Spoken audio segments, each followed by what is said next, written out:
और शाहपुरा साहब ने बात की। आप सर बताइए, क्या वाकई में राजस्थान के अंदर जो विरासत धरोहर से जुड़ा जो कारोबार है और उनके संरक्षण से जुड़ी जो कंपनियां काम कर रही हैं, क्या उसमें कोई बढ़ोतरी हुई है? हम कह सकते हैं भाई बीते 10 साल के मुकाबले आज राजस्थान बहुत अच्छी स्थिति में खड़ा है और 10 साल के बाद बेहतरीन स्थिति होगी। और देखिए विजेंद्र, सबसे पहले तो विश्व विरासत दिवस की आपको और हमारे तमाम दर्शकों को बहुत शुभकामनाएं। और ये तो विरासत का शहर है, विरासत का प्रदेश है। जैसे ही जयपुर या राजस्थान का नाम हम राजस्थान के बाहर देश में या देश के बाहर विदेश में जब हम लेते हैं तो जहन में एक ही बात आती है, राजे रजवाड़ों का शहर, राजे रजवाड़ों का राज्य, जहां शौर्य की गाथाएं उनके दिमाग में एकदम कौंधने लगती हैं। एक ऐसी इमेज बनती है कि इतने बड़े किले होंगे, महल होंगी, बावड़ी होंगी। निश्चित तौर पर विरासत को संरक्षित करना सरकार की ही जिम्मेदारी नहीं, हमारी सबकी साझी जिम्मेदारी है, क्योंकि हम जिस पे गर्व करते हैं, जो हमारा अतीत है, और उस पे गर्व करना भी चाहिए, क्योंकि जिसने अतीत पे गर्व नहीं किया उसका भविष्य कभी सुरक्षित नहीं हो सकता। देखिए, पूरे देश की हम बात करते हैं तो देश की 80% से ज्यादा जो हेरिटेज प्रॉपर्टी है विजेंद्र, वो राजस्थान के अंदर है। दरकार किस बात की है कि उन हेरिटेज प्रॉपर्टीज को किस तरह से एक्सप्लोर किया जाए, जनता तक कैसे वर्चुअल टूर करा के देश विदेश के पावनों तक उनको पहुंचाया जाए। हम वेडिंग डेस्टिनेशन की बात करते हैं, राजस्थान का प्रमोशन बहुत अच्छी तरह से हो रहा है। प्रधानमंत्री नरेंद्र मोदी अपनी बातों में कहते रहे, विभिन्न मंचों पे उन्होंने अपने भाषण में कहा है, भजनलाल शर्मा जो मुख्यमंत्री वो कहते रहे, उप मुख्यमंत्री दिया कुमारी कहती रही हैं।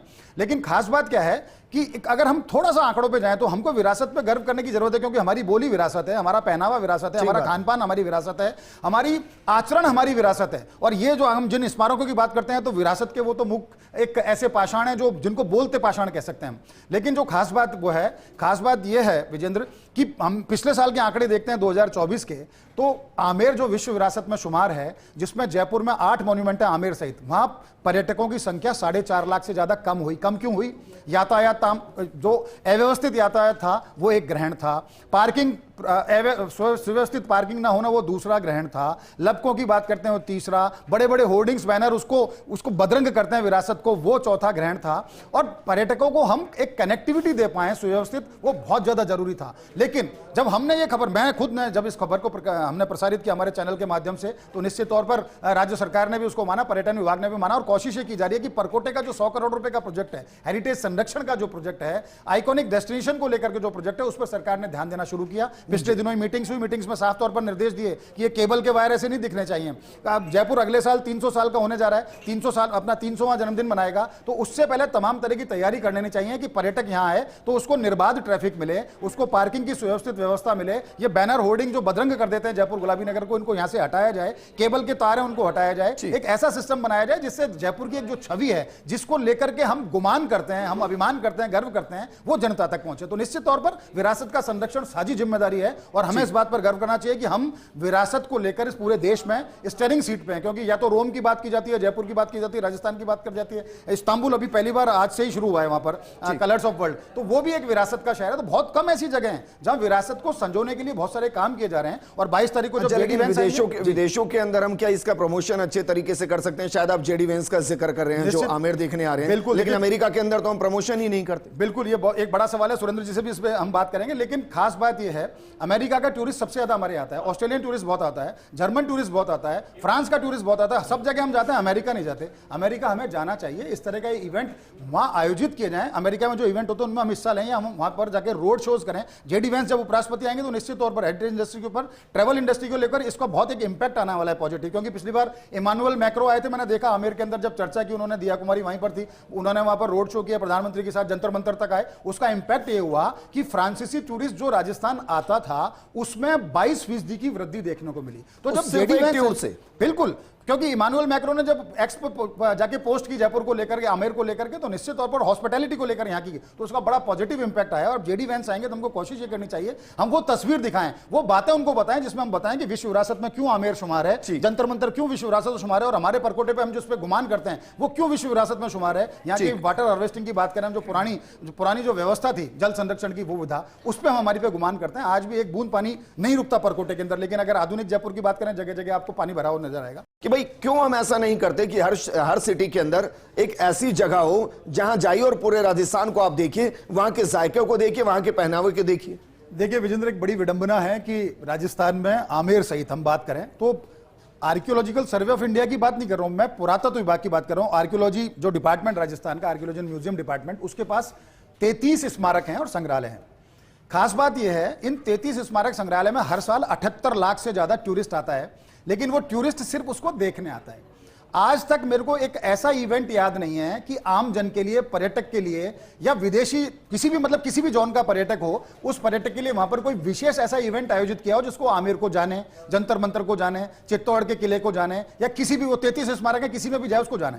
खास बात देखिए, जो 78 लाख टूरिस्ट आते हैं, इनमें से 78 लाख में से 65 लाख सिर्फ जयपुर के उस पे आते हैं, और 13-14 जो लाख बाकी के बचते हैं वो बाकी के जो राजस्थान के जयपुर के बाहर के जो 25 स्मारक हैं वहां पर पहुंच रहे हैं। तो विडंबना यह है कि हम उनको एक्सप्लोर नहीं कर पा रहे। हमारी जो हेरिटेज प्रॉपर्टीज है, नंबर 1, नंबर 2, हम खाने की या दूसरी बातों की बात करते हैं। ये हेरिटेज प्रॉपर्टी के मालिक हैं शाहपुरा साहब भी, मुद्रिका जी भी हेरिटेज प्रॉपर्टी चलाते हैं, वो हेरिटेज प्रॉपर्टी से जुड़े हुए हैं अर्शद जी।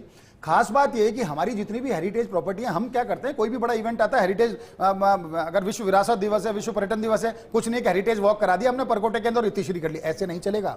आपको जाना पड़ेगा, मंडावा जाना पड़ेगा, आपको शाहपुरा जाना पड़ेगा, आपको सांभर जाना पड़ेगा, आपको जैसलमेर जाना पड़ेगा। ऐसी जो हेरिटेज प्रॉपर्टीज हैं जो लेजर नोन है, उनको हमको मुख्य धारा में लाने के प्रयास करने चाहिए। उसके लिए क्या हो, आप इस तरह के सरकार और स्टेक होल्डर्स के साथ मिलकर इस तरह के इवेंट्स किए जाएं, जैसा कि विदेशों में बहुत सारे शहरों में होता है। इस्तांबुल जिसमें आज कलर्स ऑफ वर्ल्ड शुरू हुआ है, या हम इटली की बात करते हैं, यूएस की बात करते हैं, या यूके की बात करते हैं, वहां यही होता है। वहां जितनी भी हेरिटेज प्रॉपर्टी हैं, वहां इस तरह के इवेंट्स 5-6 दिन चलने वाले इवेंट्स आयोजित किए जाते हैं, ताकि लोग उससे कनेक्ट कर सकें, उसको जान सके, पूरा विश्व उसको जान सके। लेकिन हमारे यहां अनफॉर्चुनेटली ऐसा होता नहीं है मॉन्यूमेंट्स के ऊपर। कारण क्या है कि अगर कोई कार्यक्रम किया तो फॉरेस्ट ने उसमें रोक टांग अड़ा दी, फॉरेस्ट ने नहीं अड़ाई तो जिला प्रशासन ने अड़ा दी, जिला प्रशासन नहीं आई तो पुलिस प्रशासन ने अड़ा दी। उनसे बचना चाहिए, समन्वय होना चाहिए, और इन प्रॉपर्टीज को मुख्य धारा में लाने के लिए सिर्फ ये नहीं कि टिकटिंग कर दी, टूरिस्ट आया देख जाए, उसने देखा किताब में, उसने गूगल पे देखा और वहां गया, ऐसा नहीं है। वहां आपको इवेंट आयोजित करने पड़ेंगे, निर्बाध रूप से वहां पर पर्यटकों को जाना चाहिए, पर्यटकों को बताएं आप वहां पर कि ये हम शोकेस करने जा रहे हैं, हमारे पास ये है इस प्रॉपर्टी में, और इस प्रॉपर्टी के पीछे का इतिहास है,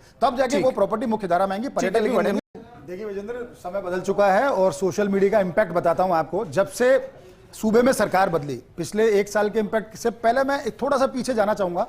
2022 के अंदर राजस्थान में 10 करोड़ 87 लाख पर्यटक आए, जो कोरोना के बाद बहुत बड़ा नंबर था। 2023 में यह आंकड़ा 18 करोड़ 7 लाख था। 2024 में आंकड़ा बढ़ के 23 करोड़ 41 लाख। लेकिन इसमें रोचक तथ्य यह है कि 23 करोड़ में से 20 करोड़ थे वो धार्मिक पर्यटन के लिए आए थे यहां पर।